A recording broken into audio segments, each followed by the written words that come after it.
Good morning, everybody. It's good to be back on here, and it's good to see another year.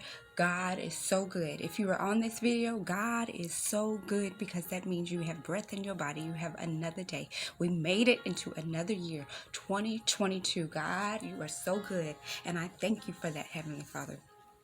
Thank you for coming on and listening and wanting to hear a word from the Lord. Just remember to share it, share it, share it, share it.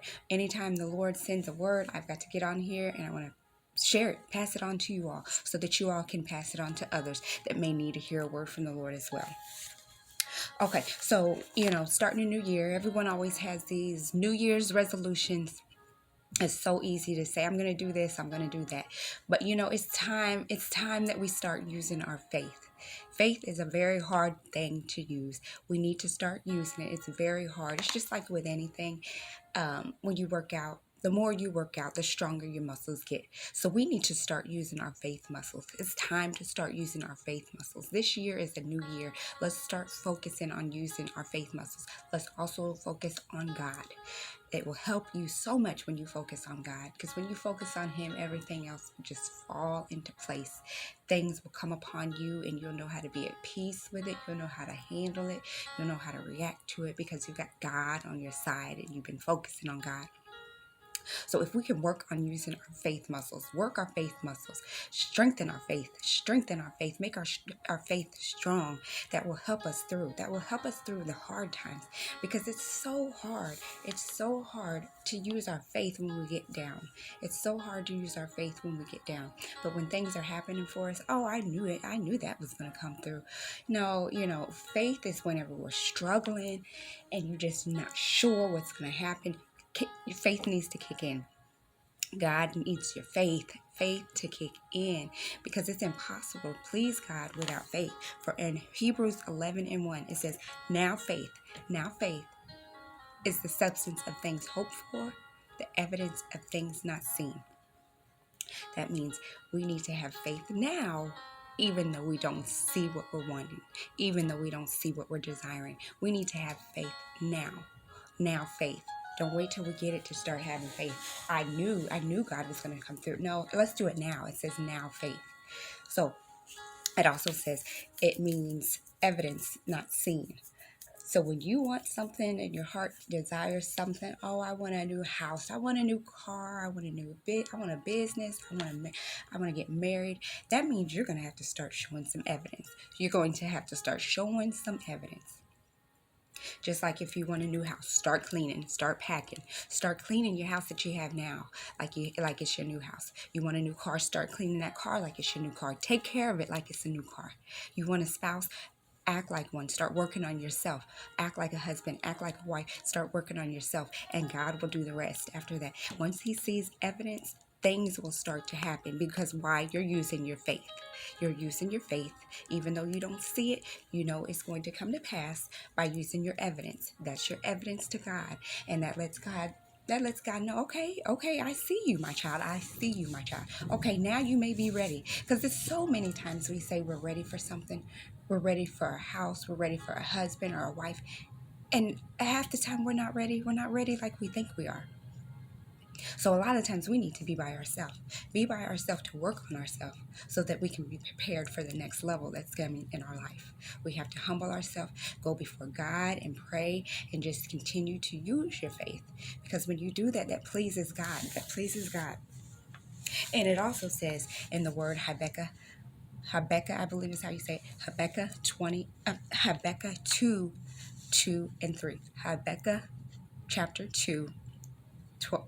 It's a tongue twister. Habakkuk 2, chapter 2, verse 2 and 3. And it says, write the vision and make it plain. Make it plain, that he may run who reads it. For the vision is yet for appointed time. But at the end it will speak and it will not lie. But at the end it will speak and it will not lie. So that means God is telling us to write the vision, write whatever you have in mind. That's why a lot of people write vision boards. That helps too. But you can also just write out a list of what you want, what the goals are that you're wanting to achieve. what you're wanting God to do for you in your life. Write it out and make it plain. Be specific about it. Make it plain. And whenever you see that list, you look at it and you sit back and think, okay, number one, let's start working on number one. You start working on it. You see it. It helps you to want to be more motivated to start working on it. Start checking the things off of the list. So whenever you see your list, that will cause you to want to work. That will cause you to want to show evidence. So your working is a part of your faith because you're using your evidence to show God that, yes, I am ready. I am ready for whatever I'm asking you for, Father God. I'm ready for it. I'm ready for it. So when you write a list, having vision boards, it helps uplift you. It helps motivate you. It gives you something to work towards because you see your list and you get excited about it almost, and you just want to start checking things off your list. And so when you're doing that, you're showing your evidence. I'm going to work for this. I'm going to work towards that. That's showing your evidence, and that's pleasing God, because that's letting God know, okay, my child has really, really showed that they're ready for this. They're ready for this position. They're ready for this position that they've asked for. And so without faith, it's impossible to please God. Without faith, it says faith without works is dead. You can't have faith. You cannot have faith, and you cannot have faith and have no evidence to show. You need proof. You need proof, basically. You need proof to show God, yes, I trust you. I trust you. Even though I don't see it, I trust you. Even though I don't see it coming to pass, I trust you. You know, a lot of times when we hear God say something to us, or we know that God is trying to do a new thing in our life, when things start to happen, little things come along, we start getting frustrated. We start giving up. We start doubting. We start losing the faith. And it's so easy to do that. It's so easy to do that, and that's just the devil trying to creep in. It's the devil trying to creep in on your blessing. It's the devil trying to creep in on your breakthrough. That's all it is. But you got to know who is in control of your life. And you got to know that he is not a man that he should lie. You got to know if God said it, if God's showing you proof, then you know it's got to come to pass. Don't let the fear of the enemy destroy your destiny, your blessings, the promises that God is for you. Don't let him destroy it. Don't let that enemy make God out to be a liar, because why? He is not a man that he shall lie. So just know, trust and believe and have faith in God that yes, it's going to come to pass. Even though things seem like they're not working right now in my favor, they're not working out. Things are standing still. Things are coming at me left and right, back to back. No, you focus on God. Focus on God. Continue to focus on God. 2022, I will focus on you. Focus on God and know that yes, it's going to come to pass.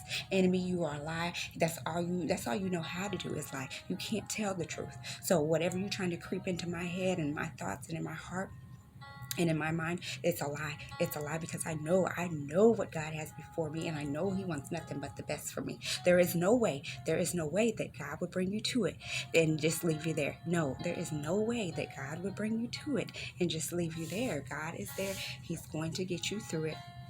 Things come along, and that also helps build our strength too. When we get those problems that come up while we're on our way to our promised land, our destiny, whenever things come up like that strengthens our faith. That only strengthens our faith. It brings out more in us that we didn't even know we had, but God knew it was there. That brings out more in us that we didn't know we had, but God knew it was there. So, just trust in God and just continue to fight through the adversaries, fight that enemy, because he's not going to win. The more you resist and fight the enemy, the more he will flee. You just have to trust in God and know that he is the head, and he has the final say. And it doesn't matter what no man or enemy tries to say or do. If God said it, they can't reverse it, because it's going to come to pass. It must come to pass. There's nothing on this earth or no one on this earth that can reverse what God has told you, what God is doing for you in your life, what he's trying to do for you in your life, what he's trying to get to you in your life. There is nothing that no one on this earth, no man, nothing can stop it, because if God said it, it's going to come to pass, because that's what it said in his word. It will come to pass for an appointed time. It's set for an appointed time, and it will come to pass. And that's another thing with appointed times. When you have an appointment, you write it down on the calendar. A lot of the times you write it down on the calendar, or maybe you put it in your phone, but you put it down somewhere. You write it down. So that's what you need to do. It's an appointed time. It's an appointed time, meaning that it's coming up. That means it's on the calendar. You wrote it down, just like Habakkuk says. Write it out, make it plain. You've wrote it down and know that it's going to come to pass. It's appointed time, meaning it's going to come to pass at a certain time. Not on our time, not on our calendar, but on God's calendar. Okay, so we just have to know that what He's doing, trust the process. Trust the process, because He wouldn't bring us through it just to leave us there. He would not bring us this far just to leave us. That's not the type of God He is. Now, Satan, that's what he wants. He wants that for us.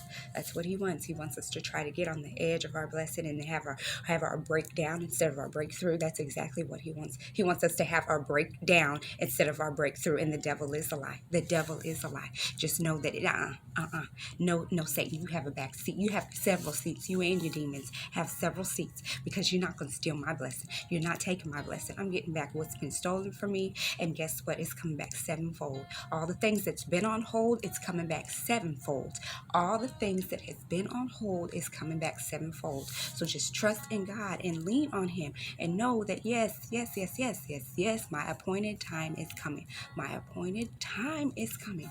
I will wait on the Lord, and I will just lean not into my own understanding, but wait on Him and focus on Him and trust and know that, and have the faith, knowing that He's going to get me through it. Yes, it's hard. It's very hard. It's frustrating at times. You get discouraged. You start to give up. You start to lose the faith, but don't lose it. Continue to work those muscles. Strengthen those faith muscles. Strengthen our faith muscles. That's what we need to do this year. Strengthen our faith muscles. Instead of saying we have it or I know it's going to happen, show evidence and just fight against that thing and strengthen those faith muscles, because it will come to pass. It will come to pass. So you all just keep that in mind. Keep that word in mind. Keep that word in mind for the year, because things will come up. Things are going to come up. That's a part of life.